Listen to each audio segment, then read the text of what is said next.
I know what the Green Bay Packers need to win a Super Bowl, and it's something we never, ever want to talk about in sports.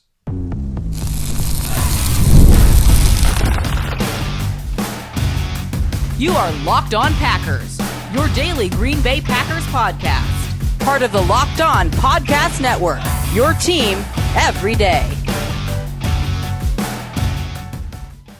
You were Locked On Packers, part of the Locked On Podcast Network, your team every day. I'm Peter Bukowski, and I cover the Packers for The Leap, a newsletter I would love for you to subscribe to. Subscribe to the podcast wherever you get podcasts, iTunes, Spotify, Google, wherever you get podcasts, you'll find Locked On Packers, the number one Packers podcast on the internet, and the show for fans who know what happened. They want to know why and how. Thanks to everyone who makes Locked On Packers their first listen every day. We hope you like starting your day with us as much as we like starting our day with you here on the Locked On Podcast Network, the number one sports podcast network. Today's episode brought to you by our friends at FanDuel. The winter games are on, and there's no better way to follow them than to bet with FanDuel. FanDuel, play your game. I want to talk about interior defensive line as a premium position. I want to talk about the Packers' continuity with their outgoing free agents. But I want to start with a dirty word in sports: luck. Luck. We never want to talk about luck in sports. And the reason we don't want to talk about luck is because we want all of the hours of podcasts that we maybe do or consume, all of the time we spend watching the games and analyzing offseason moves and thinking about the NFL drafts and free agency, poring over the notes and the blogs and the articles and the tweets from training camp, and the months, the hours, the years we spend to mean something, to have predictive power in some way. And yet, so often, the title, especially in the NFL, where you've got one game playoffs, comes down to luck. The Denver Broncos were going to beat the New England Patriots at home in the AFC Championship game until Bo Nix gets hurt in one of the flukiest and most consequential injuries of the last 5 years. Truly. I think you can make the case the Packers would have been a top 2 seed if Micah Parsons doesn't get hurt. David Bakhtiari in 2020. How many years are affected by injury? The answer is every year. How many years does a team that isn't the best team or even close to the best team all season end up winning the Super Bowl? In fact, the last time the Packers won the Super Bowl, they were not the best team all year. Luck. Luck is the answer. And what we like to do is, after the fact, we like to talk about all of the traits a champion had. Or we like to talk, a team wins a bunch of close games. And we like to talk about the traits that they had that helped them win those games. And then the next year, they don't win all those close games. Or the next year, they don't win the Super Bowl. Well, did the traits that won them the Super Bowl just go out the window? Did they magically just fly away? I think of the early aught Giants, the 2007 Giants. That team won with the same model that they had tried several years prior and several years post. But they didn't win the Super Bowl again until 2011, when they beat a Packers team that had, over the balance of the season, been way better. There wasn't anything particularly logical about the way that game went in the postseason. The Packers were better than the Giants. That wasn't just a bad matchup. The Packers fumbled the ball a bunch in that game. The Giants got a Hail Mary at the end of the first half. A bunch of fluky stuff happened. Yes, they went out there on the field and outplayed the Green Bay Packers. But first of all, that doesn't make them better in the aggregate. Now, it does make them the Super Bowl champions, and that's ultimately what we care about. But what was different, really, about the 11 New York Giants versus the 10 or the 9 or the 8? It's the same model. Some of the faces changed. But it was the same premise, the same coach, the same quarterback, the same ferocious pass rush. They didn't win in those other seasons. So did all of the grit and the clutch Eli Manningness and the pass rush, did that stuff just melt away? No, they didn't get as lucky after that. Even a team like the New England Patriots, they were so good for so long.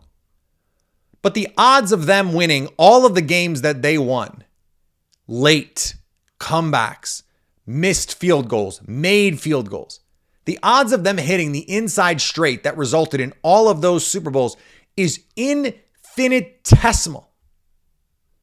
It is like nearly impossible for them to have hit on all of those things. But they did. And so post facto, we ascribe all of these traits to them that if one thing goes differently, everything is different about the Patriots. What if Mo Lewis never hits Drew Bledsoe and Tom Brady doesn't step into that role? I mean, talk about a sliding doors moment. There was a stat the other day about all the games that the Packers had won over the last decade, and all the other teams that had won as many games as the Packers had like 3+ Super Bowl wins over that same period, or at least 3 Super Bowl appearances. The Packers, 0 since 2010. Yet they've been consistently one of the most successful franchises. What they have been missing is some fortune, some good luck. The football gods have to be smiling on you. Everything has to go right. You can't it's not enough to be the best team. All the underlying metrics said the Chiefs were one of the 6, 8 best teams in the NFL this season. They didn't even make the playoffs. And I go back to 2024, they win 1 million close games, they win 15 games, and we go, this is the Chiefs.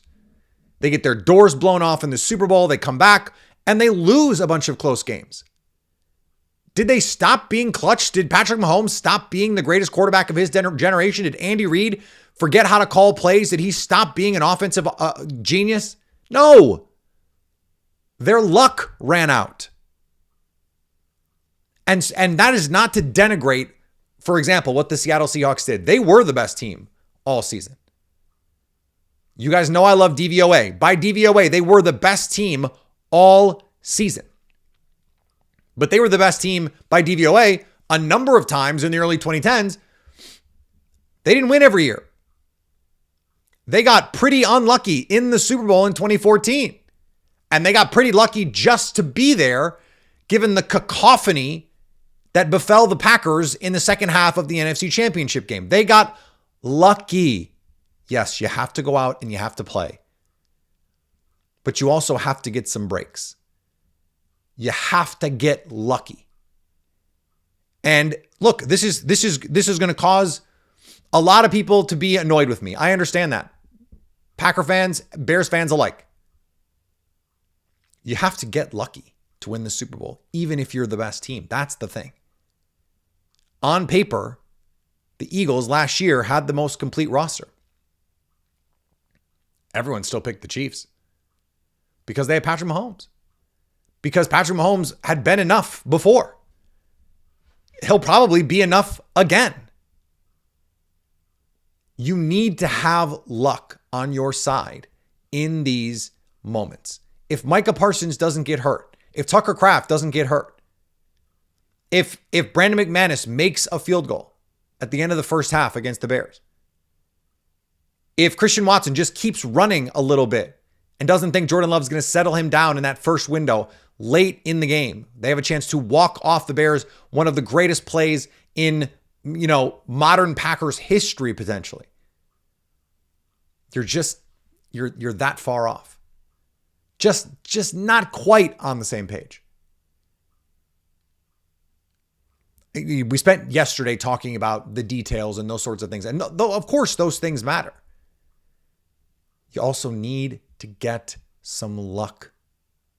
And the Packers they've been on the wrong end of the luck stick for years now.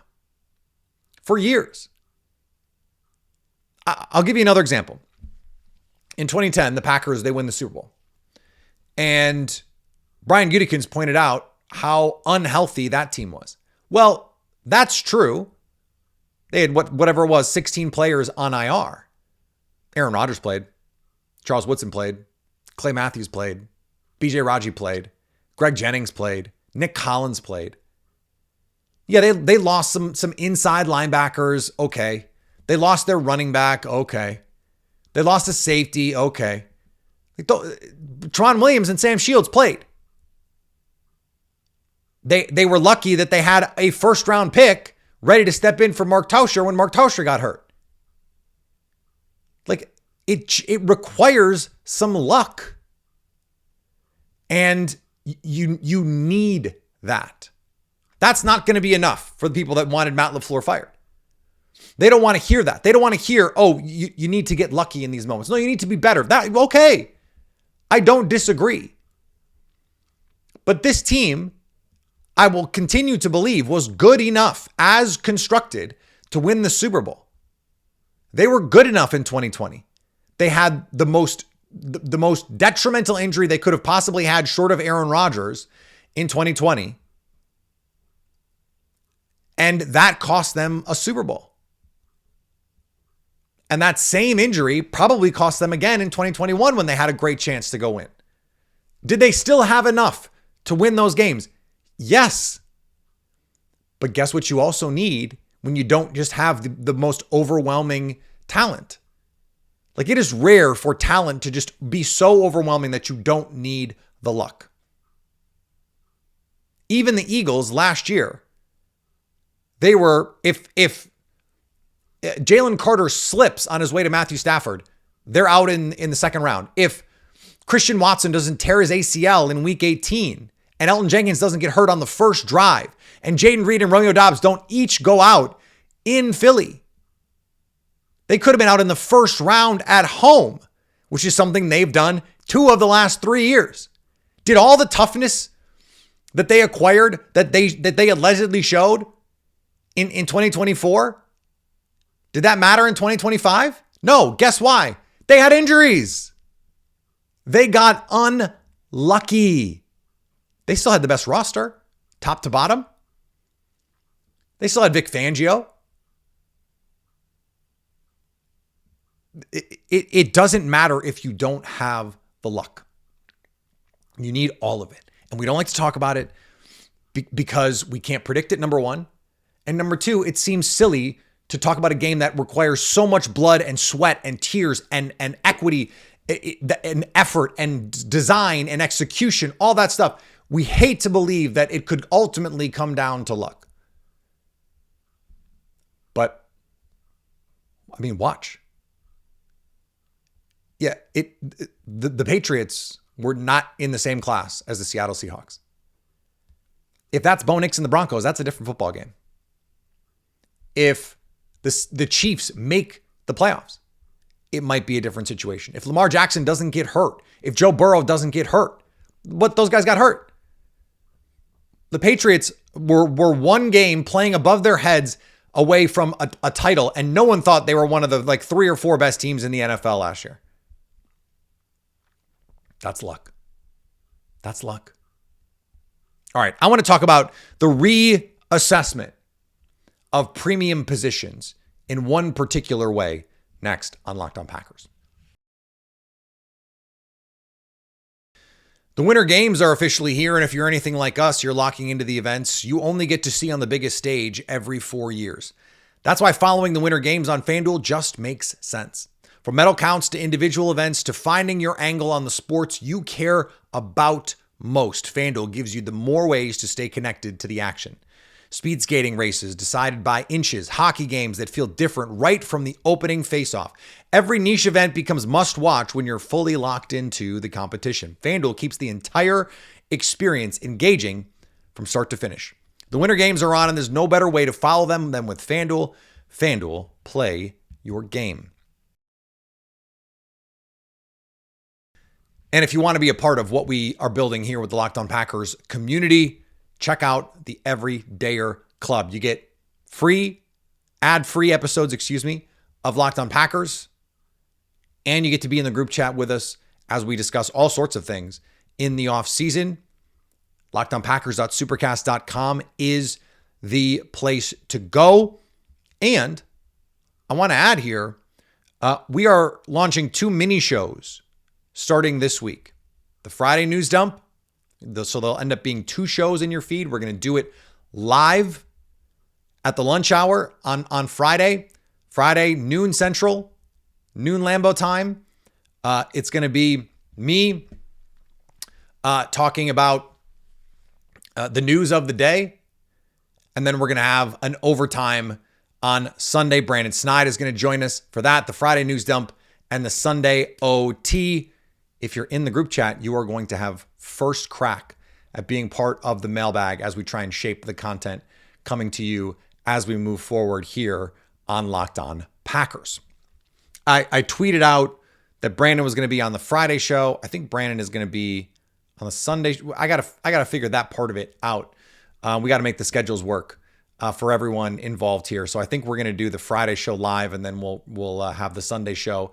That will be in your feeds. Another extra on Sundays, 10 to 15 minutes. So not the normal show length, not 28, not 30, not 32, 10 minutes, maybe 15. Just little bite-sized chunks for you. Just a little something extra for everyone here on Locked On Packers. One thing that stands out, if there's going to be a lesson from the Seahawks, it is the value of interior pass rush. And for a long time, the premium positions have been thought to be quarterback, edge rusher, offensive tackle, corner. I have suggested that we need to add receiver to that group because corners are paid so highly, not because they stop quarterbacks, but because they stop receivers, if they in fact do that.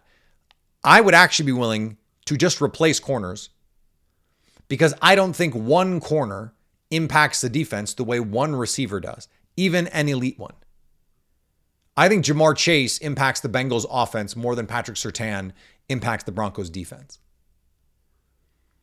Now, I do also believe that narrowing it in so much on the edge rusher is foolish. If you can generate interior rush, the Packers could not consistently do that. It's one of the reasons why Micah Parsons was lining so much on the inside, and he's deadly as a counter rusher, as an interior rusher, someone who works up. You're so worried about him moving up the field that he can work back inside and just absolutely embarrass offensive tackles because his lateral agility is a sight to behold.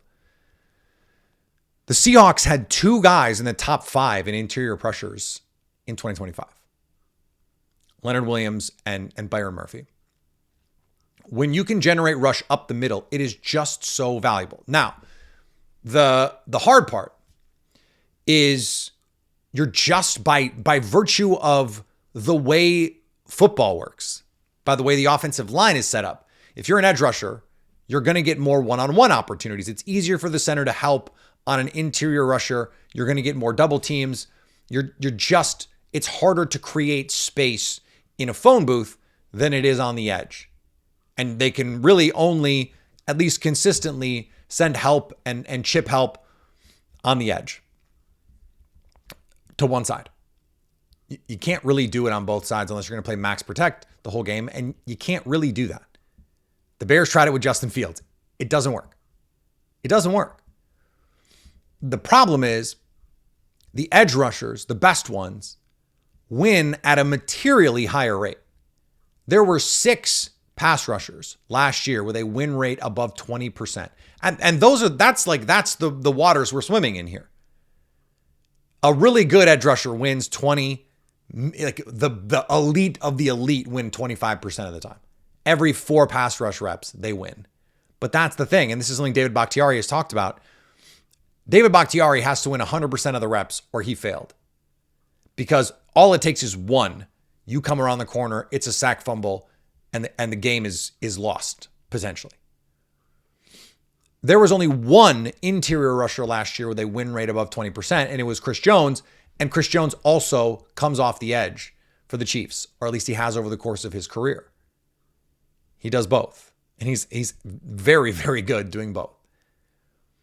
Like, you could be a top 15 interior winner as a pass rusher. Carl Brooks was last year. He won 10% of the time. Like, a really good interior rusher wins 15, 18% of the time. they would be like the 12th most effective edge rusher. So there is a difference, but I think you can make the case that the interior pressure and what it does to disrupt, because there's nowhere for you to go. Like if you create a pressure off the edge, you can step up in the pocket and the offensive tackle can ride you by. You can escape to your left, escape to your right. You can't see if someone's coming up the middle. You can't make a throw. You can feel the pressure coming off the edge and try and make a throw to the middle of the field if there's no pressure. If someone's coming right up the middle, you got to bail. And you can't just throw the ball away. Like if Will Anderson's coming off the edge, you can take 3 steps to your left, get outside the tackle box and throw it away. If someone's coming up the middle, that's a lot harder because that edge rusher is coming up the field. So now you got to escape back and out. There's no escaping up anywhere. So I think you can make the case that the interior pressure is more valuable in that way, even if it happens less often. Carl Brooks is a nice interior rusher. Devontae Wyatt is a very nice interior rusher. But if you're going to live in a too high world, and I think the Packers are going to live a lot more in a too high world in 2026, you have to be able to win up front. You have to be able to win up the middle. And that's not just in the run game. That is creating disruption in the middle of the field as well. And you can't rely on Devontae Wyatt often enough. He's just not been a reliable football player. When he's on the field and he's healthy, he is dangerous. He is dangerous. Unfortunately, that just hasn't happened often enough. And so I expect the Packers to allocate resources there. I would think they would try and call Calais Campbell and convince him to come to Green Bay and try and chase a ring in Green Bay. Maybe it's too cold. I don't know. And I expect that on day 2, they look for a defensive tackle at the very least that can stop the run. But ideally, you'd like someone that can push the pocket as well and create some disruption. They have some nice interior pass rushers. You're going to use Micah Parsons as an interior pass rusher as well. I think you can reduce Rashawn Gary inside if he's on the team. You can reduce Lucas Van Ness inside and create some pass rush that way. But they need some big bodies inside, and it is a premium position. I think in a 3-4, if you're going to play an odd front, you have to have a nose tackle. In an odd front, a nose tackle is, in a way, a premium position just because it's so valuable. And I think the Packers are going to have to allocate resources to it. Now, we'll talk about free agency coming up here. That is the first order of business on the off-season schedule in terms of player transactions. I suppose there's going to be cuts and stuff coming up, veteran cuts coming up here soon as well. But the Packers have something going for them that not many other teams do. And we'll talk about it next. Tax season doesn't have to take over your life. This year, TurboTax is making it easier than ever to just hand things off and move on with your day. With TurboTax Full Service, you can have your taxes done for you by a trusted local expert start to finish without the stress or the guesswork. They handle everything from W-2s to self-employed forms and work to get you every deduction. It's a huge time saver and gives real peace of mind knowing an expert is handling it. For a limited time, you can have your taxes done by a local TurboTax expert for just $150 all in if a TurboTax expert didn't file for you last year. Just file by February 28th, which is coming up, by the way. Take taxes off your plate and get back to your life. Visit TurboTax.com/local to book your appointments today. As we try and handicap the Packers and the whole NFL coming up next season, I was having the discussion with Marcus Mosher from Locked On Cowboys yesterday about the Packers versus the Rams. And he was saying, the Packers they're trying not to lose anybody, whereas the Rams are going to be able to go add people. And for a lot of reasons, I don't think that's a good argument. I don't want to go into the minutia of that, just given some of the contracts that they're going to have to give out, Puka Nacua, Kobe Turner, Byron Allen. Like they're going to have to pay some of these guys. And all of a sudden that cap space is going to disappear in a hurry. Not the point. But in a way, it is the point. The Packers are tied for the fewest outgoing unrestricted free agents in the NFL. The only 2 teams that have as few as the Packers do, the Seahawks and the Patriots. The 2 teams who were just in the Super Bowl. when you don't have to reorganize your roster. Like, yeah, you could bring in some talent. You can spend money in the offseason. First of all, there's no guarantee that those players are going to be good. The Rams just spent $10 million on Tutu Atwell to be like their 5th best receiver last year. But you also have to restructure the way that things work for you. Like the Packers, I think, very clearly misjudged what Aaron Banks was going to do for their offense. They believed that they could then move Elgton Jenkins to center. He would be an excellent center, which he wasn't, and that there was hidden value in Aaron Banks and signing him and doing the Zadarius Smith and say, well, we think he's worth X to us precisely because we think we can maximize him in a way that he wasn't previously maximized. That failed in 2 ways. Aaron Banks was not anywhere near as good as what he was being paid to be last year, and Elgton Jenkins was worse than he was at guard by a lot. That's a lack of continuity. When you have to go out and spend money to replace players, even if you think you're getting a better player or you think that fitting the pieces the way that you're going to get to fit the pieces makes more sense, you are taking a risk. And the known, in terms of trying to project forward, is just a more reliable indicator. Yeah, sure, it could be anything. This is the old Peter Griffin. Sure, having a Super Bowl roster is nice, but signing some free agents and getting some draft picks, that could be anything. It could even be a Super Bowl caliber roster. This is not specific to the Rams, who I think have a good roster, but the Packers last year, when healthy, had a team good enough to win the Super Bowl. And in terms of what they're losing, it's just not very much. And the places where they are losing players, Rasheed Walker, I think you can make the case they feel like they're going to upgrade with Jordan Morgan. That's why they're always planning ahead. It's why when I hear fans freak out that, oh, they drafted another project in the first round. Yeah, that's because they're always drafting in the 20s, and it's because they have a good team. They don't have glaring holes. This team does not have glaring holes. Even with their cornerbacks last year, if Micah Parsons is healthy, if Zach Thomas is healthy, and Tucker Kraft are healthy, they could have won the Super Bowl. You draft Jordan Morgan because in 2 years, you need him to start for you and potentially be an upgrade over the guy that you had before him. Rasheed Walker, given the standard that he set last year, it's not going to be that hard for Jordan Morgan to be an upgrade for him. Quay Walker, if you believe the Pro Football Focus grades, and my view of Walker tends to align much more closely with what PFF sees, I don't think it will be like you could just start Isaiah McDuffie and I think you'd be in a better spot. Maybe you give Tyron Hopper more opportunities. Maybe you move Edgerrin Cooper to the Mike linebacker and you let Tyron Hopper play the will.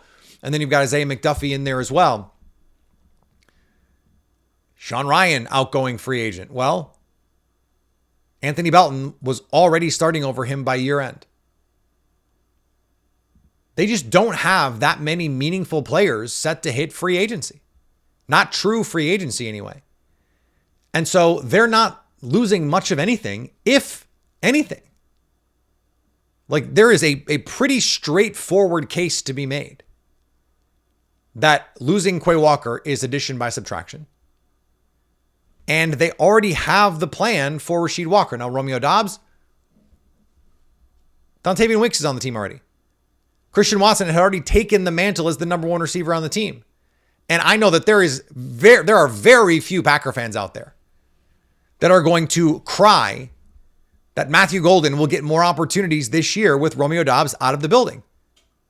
Again, a straightforward case that may just be straight up better for the Packers for Matthew Golden to get those targets than for Romeo Doubs to be back at any price when you could be giving those opportunities to Matthew Golden and seeing how he develops. The development of Savion Williams, Jaden Reed touches. The continuity of this team to go from a team that was 9-3-1 and getting ready to be a top 2 seed in the NFC to fast forward to next August when we expect Zach Tom to be healthy to start the season. At least that's according to Brian Gutekunst. Tucker Kraft is working to be healthy to start the season. It's certainly possible. We'll see. He got hurt much sooner in the season than Christian Watson did, and Christian Watson was ready by week 1. Now, Watson has probably 20, 30 pounds less on his frame, but Tucker Kraft was less explosive to begin with than Christian Watson. So if he's ready to start the season, if you just look at where this team was at 9-3-1, they might be ahead of where they were at that point next season. Now, Micah Parsons, week 2, week 3, week 4, more likely than to start the season. But if he doesn't start the season on PUP, that's a win for the Packers. And they're looking at the long-term view of the season, not just where they are when the season opens. Continuity is so vital. We're talking about the luck part of this here. You might have a great team, you come up short, and then you start losing players. Or for the Packers, they were up against the salary cap because of the COVID year. Because you lose revenues, you got to do all kinds of cap machinations, and then they end up in a position where they might not have otherwise been with their cap health because of this black swan event. The continuity is key for Green Bay. They had it last year. They add Micah Parsons to a team that was coming back mostly intact. They added pieces. The Packers are in a very good position as they head into this offseason, hoping to just bolster a team that, again, was already good enough to win. All right, back tomorrow. More here on Locked On Packers as we move toward the NFL Combine, as we start to hear, okay, what could be happening with the different coaching status. Adam Stenavich could still be a candidate in Seattle, with Kubiak now officially the Las Vegas Raiders head coach and a Super Bowl champion to boot. So still plenty to talk about as we move through the offseason here. Subscribe wherever you get podcasts to Locked On Packers. Subscribe on YouTube, where we'll be live this week, Tuesday night. I will be on the Squad Show this week. And don't miss out on an episode. Join the Everydayer Club. You get the episodes ad-free, plus you get to join the group chat. If you are watching on YouTube, Locked On NFL YouTube page, the first NFL 24/7 YouTube channel, that's coming at you next on audio. Make sure your second listen is Locked On NFL, our flagship NFL show. And it's 2 shows a day. So we're having a lot of fun over on that page as well. We're always here for you.